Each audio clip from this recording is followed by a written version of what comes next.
તો જય માતાજી, રામ રામ ફેમિલી, કેમ છો બધા મજામાં? તો આપણે જો મિની વ્લોગ ચાલુ કરી દીધો છે અને નાહી ધોઈને ફ્રેશ થઈ ગયા ને લઈ લીધો મોબાઈલ, કારણ કે પછી આપણે શાક બનાવવાનું હતું. એટલે આવી ગયો આપણા હાથમાં ભીંડો, અને કેટલો મસ્ત ફ્રેશ ભીંડો છે વાડીનો તાજો. તો ફટાફટથી આને હવે આપણે છે ને બે છરી લઈને કટિંગ કરવાનું છે.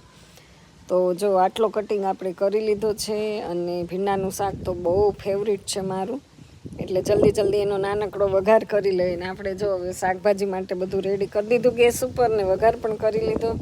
અને ગાઈસ તમને હું બહારનો નજારો બતાવી દઉં. બહારનો નજારો છે ને બહુ મસ્ત છે. જો વાતાવરણ એકદમ સરસ થઈ ગયું છે, પણ વરસાદ આવતો નથી. વરસાદ આવે એવું જ વાતાવરણ છે, પણ હું પણ વરસાદની રાહ જોઉં છું. ત્યાં તો આ બે છોકરા મને જોઈ ગયા, એ કે ઓ તમે વ્લોગમાં લ્યો, અમને લ્યો ને એમ કરીને એ ઊભા રહી ગયા. તો આપણે નાના ભૂલકાઓને પણ વ્લોગમાં લઈ લીધા છે ગાઈસ.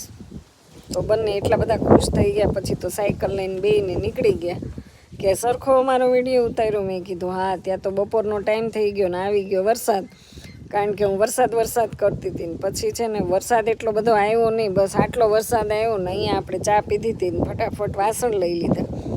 તો મેં કીધું તું બગાડવા આવ્યો એવું એને મેણું માર્યું. ત્યાં તો ધબધબાટી ચાલુ થઈ ગયો, એટલો વરસાદ આવ્યો કે વાત પૂછો માને. વરસાદ જોઈને હું પણ ખુશ થઈ ગયો. વરસાદની અમે લોકો બહુ રાહ જોતા હતા, એટલે સરસ વરસાદ આવી ગયો. પછી તો હું વહી ગઈ ફળિયામાં, કારણ કે આપણે પલળવું તો પડે ને, આ સિઝનમાં આપણે વરસાદમાં નાહ્યા જ નથી. પછી તો આ કપડાં મારી રાહ જોતા, થોડા કપડાં હતા એને આમથી આમ નીચેવા અને સૂકવી દીધા, પલળી ગયા હતા. એટલે ફટાફટથી કામ હોય આપણું બધું આપણે કમ્પ્લીટ કરવું જ પડે. ત્યાં તો એટલી વારમાં પછી મને વિચાર આવ્યો કે હજી મારે આ મશીનમાં છે ને કોરા કપડાં કરવાના છે. એ તો મને સાવ ભૂલાઈ જ ગયા હતી. તો આપણે મશીન ચાલુ કરી દીધું, અને એમાં ખાલી સૂકવવાના હતા તો આપણે સૂકવી દીધા, કારણ કે સૂકવીને અહીંયા નાખી દઈએ તો કલાકમાં આપણા કપડાં સુકાઈ જાય. તો એવું બધું છે ને. આજનો દિવસ તો કંટાળાજનક છે. વરસાદ આવી ગયો એટલે આપણે જવું તો ક્યાં જવું, એટલે બસ જો ઘરે આમને ખુરશીમાં આપણે બેસી ગયા અને તમારી સાથે વાતો કરવા માંડ્યા. ફળિયામાં જઈને ખુરશી ઉપર બેસીને વ્લોગ બનાવીને એવો બધો ટાઈમ આપણે બગાડતા હોઈએ.